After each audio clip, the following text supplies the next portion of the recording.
अकबर बीरबल की कहानी। आँख वाले ज़्यादा है या अंधे वाले ज़्यादा। एक बार की बात है, दरबार में बादशाह अकबर के साथ सभी लोग मौजूद थे। बादशाह अकबर ने बीरबल से एक सवाल कर दिया। सवाल था कि हमारे राज्य में अंधे इंसान ज़्यादा है या फिर आँख वाले। बीरबल ने बादशाह अकबर के सवाल का जवाब तुरंत दिया। बीरबल ने कहा, हमारे राज्य में अंधे ज़्यादा है। बादशाह अकबर को इस पर विश्वास नहीं हो रहा था। उन्होंने कहा, तुम यह मूर्खता से भरी बात क्यों कह रहे हो? तो हर कोई जानता है कि हमारे राज्य में आँख वाले इंसान ज़्यादा है।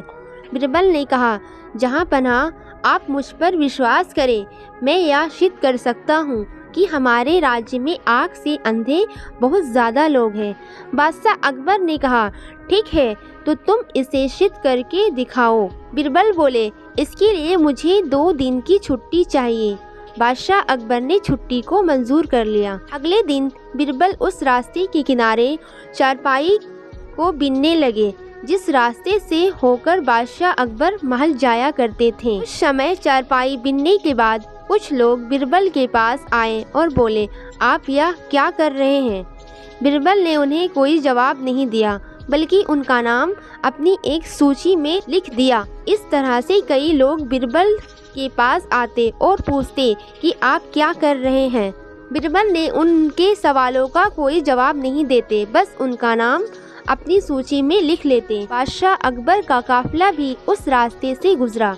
बादशाह अकबर ने भी बीरबल से सवाल किया, बीरबल, तुम क्या कर रहे हो? बीरबल ने उनके सवाल को कोई जवाब नहीं दिया, बल्कि उनका नाम भी अपनी सूची में लिख लिया। 2 दिन के बाद बीरबल दरबार में हाजिर हुए। बीरबल को देखते ही बादशाह अकबर ने कहा, तो बीरबल, हमारे राज्य में कितने अंधे मौजूद हैं? बीरबल ने कहा, मैंने उन सभी का एक सूची बनाया है, आप देख सकते हैं। अकबर ने कहा, सूची दिखाया जाए। सूची काफिला लंबी थी। बीरबल ने अकबर को दिया। उस सूची में सबसे पहले नाम बादशाह अकबर का ही लिखा था। यह देखकर बादशाह अकबर काफ़ी परेशान हुए। उन्होंने बीरबल से कहा, तुम कैसे कह सकते हो कि मैं आँखें से अंधा हूँ?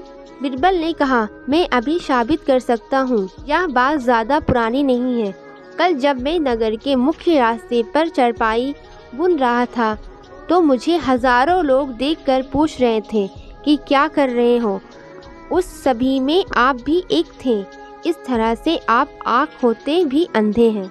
बीरबल की यह बात सुनकर बादशाह अकबर बोले, वाह बीरबल वाह, तुमने साबित कर दिया कि बुद्धि के इस्तेमाल से कुछ भी सिद्ध किया जा सकता है। इसके बाद बादशाह अकबर ने बीरबल को बहुत कुछ उपहार दिया और सारे दरबार के लोग बीरबल की फिर से प्रशंसा की तारीफ करने लगे। तो बच्चों, इस कहानी से हमें यह सीख मिलती है कि बुद्धि का इस्तेमाल करने से कुछ न कुछ सवालों का जवाब आसानी से दे सकते हैं।